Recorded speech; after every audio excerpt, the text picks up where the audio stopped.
Ahead on Q2, patiently waiting for candidates in the running for mayor. As the results will be delivered in just a few hours, we'll take you through the races, plus remembering Dick Cheney. Dick Cheney, a man of great integrity, sound judgment, and experience. The former vice president and longtime Wyoming political figure honored in Washington.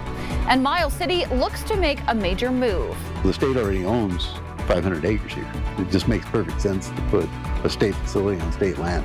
Custer County leaders are bidding to become the next site for a proposed state mental hospital.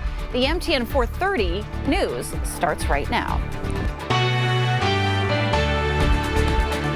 Good evening and thanks for joining us on this Election Tuesday. I'm Andrea Lutz. Tonight it is decision time in Billings. We're meeting 4 mayor candidates with 4 very different visions for the city's future. From fresh, youthful energy to decades of public service, voters will weigh on what kind of leadership they want to guide Montana's largest city. Tonight, voters in Billings face a pivotal choice. 4 candidates, each promising a different vision for the city's future. Mike Nelson leans on his business background, pointing to safety, economic growth, and quality of life as the city's top priorities. You know, you can't do one without the other. We need a workforce for the more jobs that we need. We need more housing to house the new workers and things like that. And it needs to be affordable. Amanda Hausler brings youthful energy to the race, saying it's time for new voices to be heard. I'm actually in the same situation as everybody else. I don't have a car and I'm not working. I'm living on my student loans.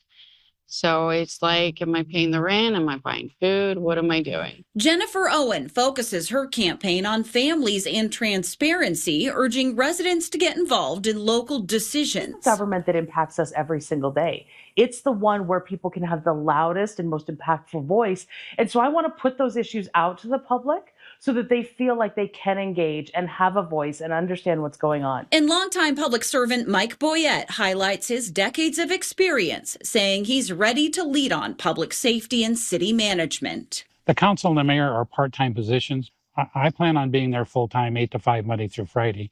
This is what I do. This is me. If I go into it, I'm going to go into it full hand, full force. As the polls close tonight, the decision is now in the hands of Billings voters, choosing which vision will shape the city's next chapter. Meanwhile, Billings City Council will also receive a makeover with 11 candidates all vying for 5 different wards. Ward 1 will definitely see someone new with Mark Nicholson and David Redman up for re-election. It's 3 candidates for Ward 2, Ernest Hammer, former Yellowstone County Commissioner Dennis Pittman and Cassie Strong, Amy Aguirre, and incumbent TJ Rogers will battle it out for Ward 3. While incumbent Daniel Tiswell is up for re-election in Ward 4 against Andrew Lindley. And rounding out the candidates, Tony O'Donnell and Patrick Alt will give Ward 5 a fresh face heading into the new year. And tonight, the latest on the passing of a powerful and controversial figure in American politics. Former Vice President Dick Cheney has died at the age of 84. From his Wyoming roots to the White House, Cheney's influence shaped U.S. policy for decades. Jared Hill looks back at his life and legacy. Dick Cheney had been a player in Washington politics for 30 years when George W. Bush tapped him to be his running mate. He really wanted me to come on board because he thought I could help govern, be part of his team.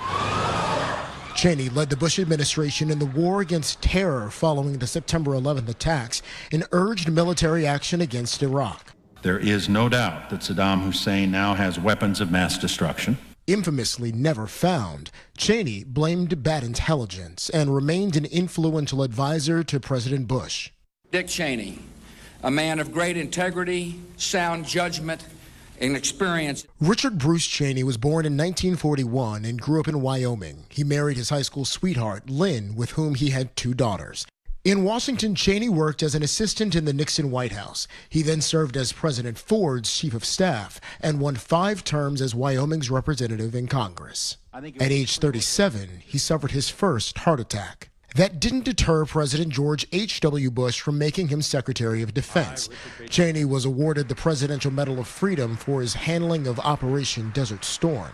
He suffered 3 more heart attacks before becoming vice president. In terms of the kinds of activities I can engage in professionally, there are no restrictions. While Vice President Cheney accidentally shot and injured his friend Harry Whittington during a hunting trip, a mishap he called one of the worst days of his life.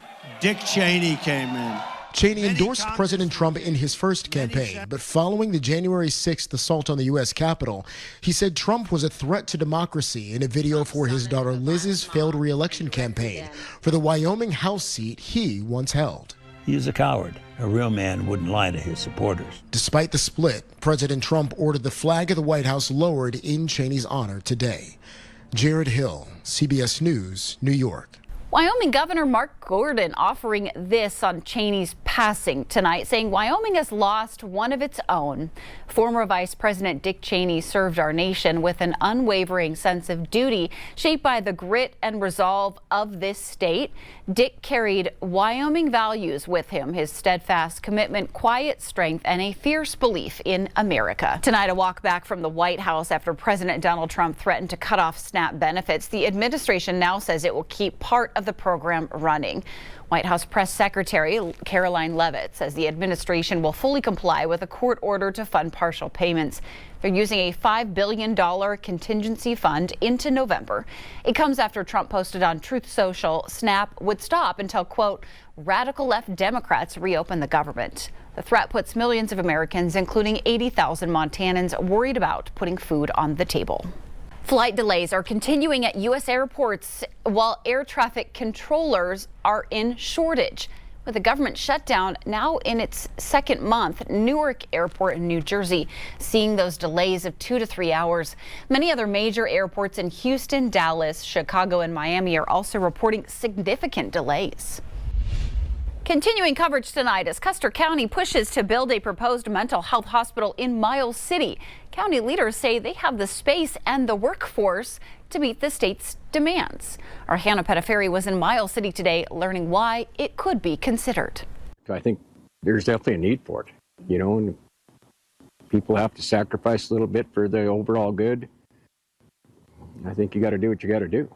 Greg Haydall has lived in Miles City for 4 decades, and he recognizes the push to bring a proposed state mental hospital to Miles City. I understand some of the stigma that comes along with mental health and facilities and neighbors or having them neighbor you, but I think overall for the greater good of the community or the state, I guess, especially, that there's definitely a need for it. Custer County Commissioner Jeff Fakosh agrees.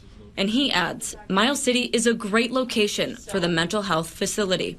I'm standing in a small subdivision that would sit right next to the proposed site, right behind the Pine Hills Correctional Facility. So the state already owns 500 acres here. It just makes perfect sense to put a state facility on state land.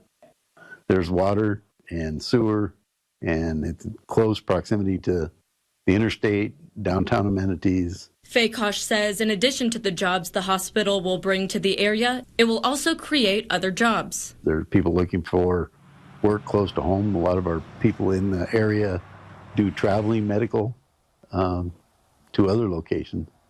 And we have people coming in to work at our other medical facilities from outside the area. So obviously there's a draw of Miles City to the medical profession. They just need a good place to work. He believes it's also an opportunity economically to broaden that base. That'll help us in the criminal justice system to provide timely assessments of these people and either get them adjudicated in court or committed civilly for their mental health problems. And in addition to the community impact, Greg says having the hospital here could be very personal for a lot of people.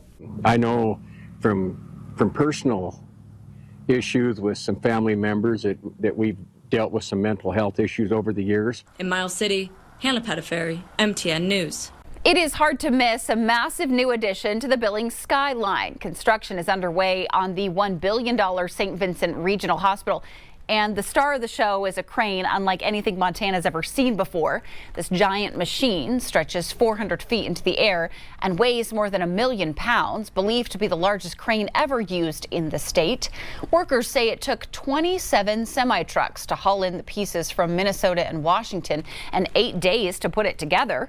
The crane will be on site for the next 1.5 years, helping lift the new regional medical center into place. colors show us the chance of rain for this evening in the Billings area, only about a 20%, but you can see it's all the way up to closer to 70% chance of rain in western Montana. Well, the rain and snow sticks to western Montana for tomorrow. Watch as we go into Thursday. We'll be dealing with some wind. That'll keep us dry early, but as we go Friday into Saturday, we're up to about a 30 to 40% chance of at least some showers. Doesn't look like it's going to be a lot, but we could pull some higher elevation snow out of that, and then it starts to dry out again. Once we get past that, it could be a while before we have a chance of more showers, but those winds will continue to be part of the forecast here over the course of the next several days. Your 7-day forecast just a few minutes away. If you could send a message to the universe, what would you say? Tonight, a new generation is getting the chance, recording their hopes, dreams, and hellos and sending them into deep space.